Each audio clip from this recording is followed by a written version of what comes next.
बिस्मिल्लाहिर्रहमानिर्रहीम। Exercise 3.3 question number 2 part number 1 without expansion show that.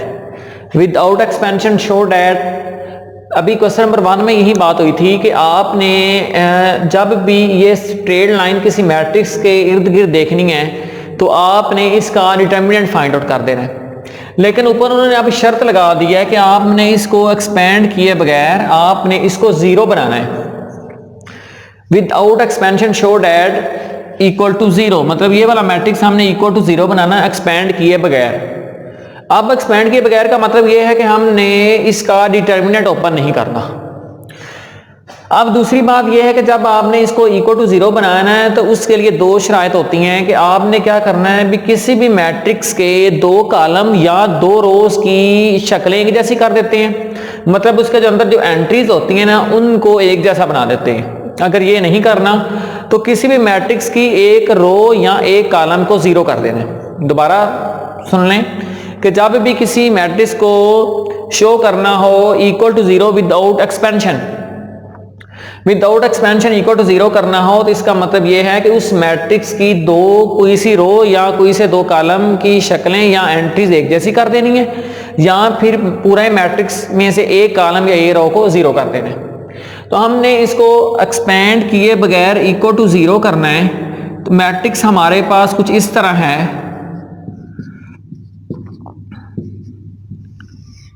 जी। अब हम इसको देखते हैं कि हमने कौन सी दो रो या कोई से दो कॉलम एक जैसे कर सकते हैं। देखें, ये है C1 कॉलम 1 है, ये कॉलम 2 है, ये कॉलम 3 है। इसी तरह ये रो 1 है, ये रो 2 है और ये रो 3 है। अगर आप लोग C2 में से C1 को माइनस कर दें, C2 में से C1 को माइनस कर दें और C3 से C2 को माइनस कर दें, C3 में से C2 को माइनस कर दें। देखते हैं अब मैंने क्या किया कि C2 में से C1 निकाल रहा हूं, ये 6 3 और 2 वैसे के वैसे आ जाएगा। 7 में से 6 निकाल दे 1, 4 में से 3 निकाल दे 1, 3 में से 2 निकाल दे 1 आ जाएगा। इस तरह 8 में 7 निकाल दे 1, 5 में से 4 निकाल दे 1 और 4 में 3 निकाल दे भी तो 1।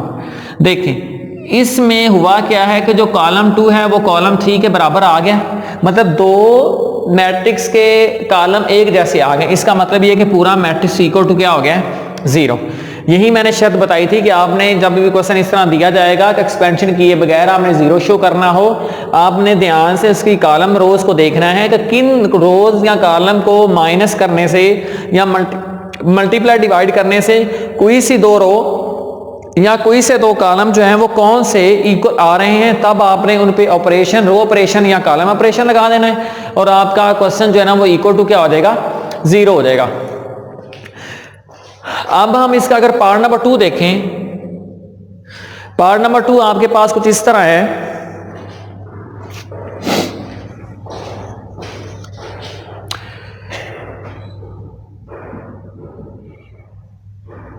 पार्ट नंबर 2 है 2 3 -1 1 1 और 0, इसी तरह 2 -3 और 5।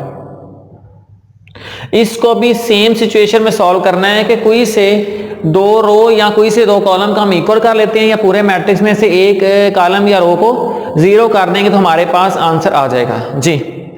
इसमें से अगर आप लोग क्या करें, ये कॉलम 1 है, ये कॉलम 2 है और ये कॉलम 3 है, तो अगर हम C1 C2 -C1 कर दें, कॉलम 2 वैसे के वैसे रखना, कॉलम 1 को लाके इधर माइनस करें तो ये बन रहा है 2 3 में से 2 निकाल दें, नहीं इस तरह नहीं, 3 में से 2 निकालेंगे तो ये हमारे पास 1 बच जाएगा। अगर हम लोग C1 -C2 कर दें, C1 -C2 कर दें, 2 में से 3 -1, ये 3 वैसे का वैसे -1, 1 में से 1 0, ये 1 वैसे का वैसे, ये 0 भी वैसे का वैसे, 2 माइनस एक ये वाला और ये वाला माइनस प्लस हो जाएंगे, 2 + 3 5 हो जाएगा।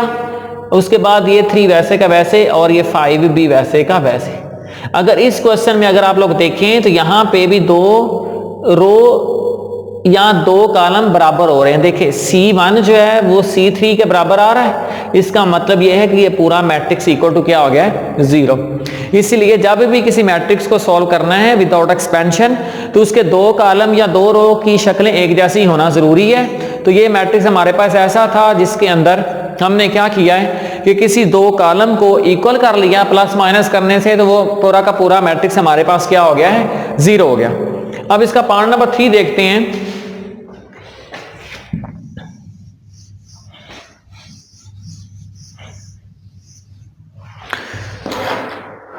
पार्ट नंबर 3 कुछ इस तरह दिया गया है, 1 2 3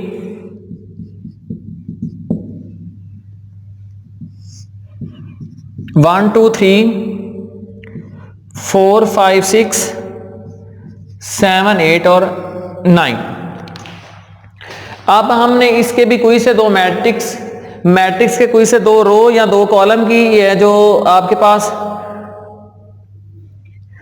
शक्लें हैं उनको एक जैसा कर देना है, तो ये मैट्रिक्स हमारे पास क्या हो जाएगा, इक्वल टू 0 हो जाएगा। पार्ट नंबर 3 हम कर रहे हैं अब जी।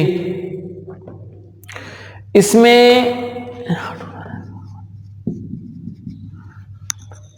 1 2 3 4 5 6 7 8 और 9 ये हमारे पास कॉलम है। 1 2 3 पहली रो है, 4 5 6 दूसरी रो है, 7 8 9 तीसरी रो है।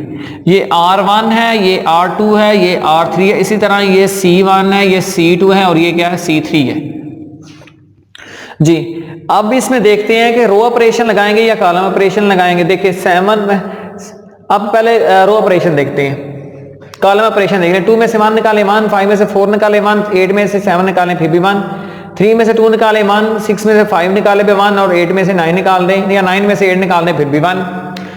उसके बाद अगर रो ऑपरेशन लगाना चाहें, रो ऑपरेशन में 5 में से 2 निकालें 3 और 8 में से 5 निकालें फिर भी 3। आप दोनों में से रो ऑपरेशन या कॉलम ऑपरेशन जो मर्जी अप्लाई कर सकते हैं, पूरा मैट्रिक्स इक्वल टू आपके पास 0 हो सकता है जी। तो हम उसी तरह कॉलम ऑपरेशन, रो ऑपरेशन इस पे लगा के देख लेते हैं। पहले में सब में आपने कॉलम ऑपरेशन लगाया हुआ है, इसमें रो ऑपरेशन लगाते हैं जी।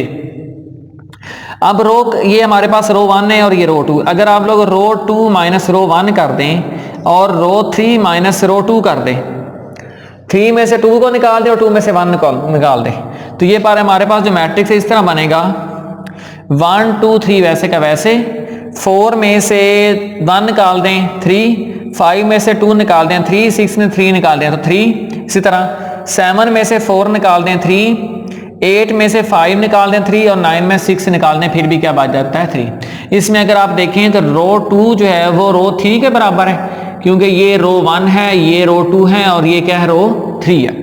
रो 2 जो है वो रो 3 की इक्वल आ गई, तो पूरा मैट्रिक्स इक्वल टू क्या आ गया आपके पास, 0।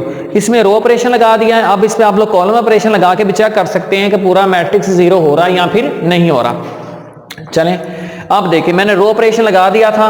रो ऑपरेशन लगाने से हमारे पास 2 रो बराबर आ गई हैं। अब हम देखते हैं कि क्या कॉलम ऑपरेशन से भी ये हो रहा है या फिर नहीं हो रहा जी।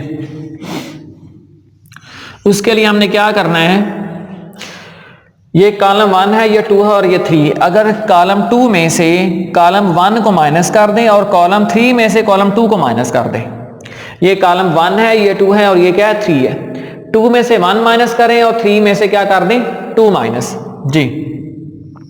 देखते हैं ये 1 4 और 7 वैसे का वैसे, 2 में से 1 निकाल दें 1, 5 में से 4 निकाल दें 1, 8 में से 7 निकाल दें फिर भी 1। ये C2 माइनस C1 हमने कर लिया। अब क्या करना, C3 माइनस C2, 3 में से 2 1, 6 में से 5 B1, 9 में से 8 B1।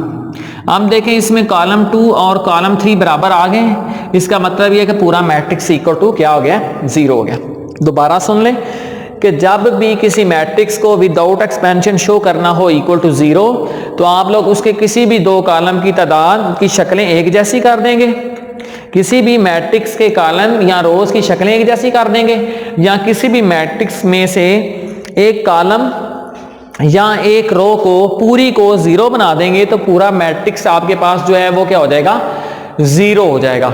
लेकिन शर्त यह है कि ऊपर लिखा हो विदाउट एक्सपेंशन शो डेट। अगर आपके पास किसी मैट्रिक्स को एक्सपेंड किए बगैर इक्वल टू जीरो बनाना हो, इक्वल टू क्या बनाना हो, जीरो हो, तब आपने ये सारा मेथड सॉल्व करना है। अगर एक्सपेंड किए बगैर ना कहा गया हो तो फिर आप उसका डिटर्मिनेंट ओपन कर सकते हैं। अगर आपको ये कहा गया हो कि आपको इस एक्सपेंड किए बगैर ओपन करें और आपने इसका डिटर्मिनेंट ओपन करके सारा सॉल्व कर दिया, हो तो जाएगा इक्वल टू जीरो, लेकिन आपको उसके नंबर जो है ना वो नहीं दिए जाएंगे, क्योंकि उन्होंने जो तरीका आपसे कहा गया है, जो तरीका उन्होंने आपसे डिमांड किया है, आपने उस तरीके से सॉल्व नहीं किया हुआ, इसलिए आपको नंबर उसका बिल्कुल भी नहीं दिया जाएगा। इसलिए जो तरीका आपको कहा जाए आपने उसी तरीके से उसको करना होगा।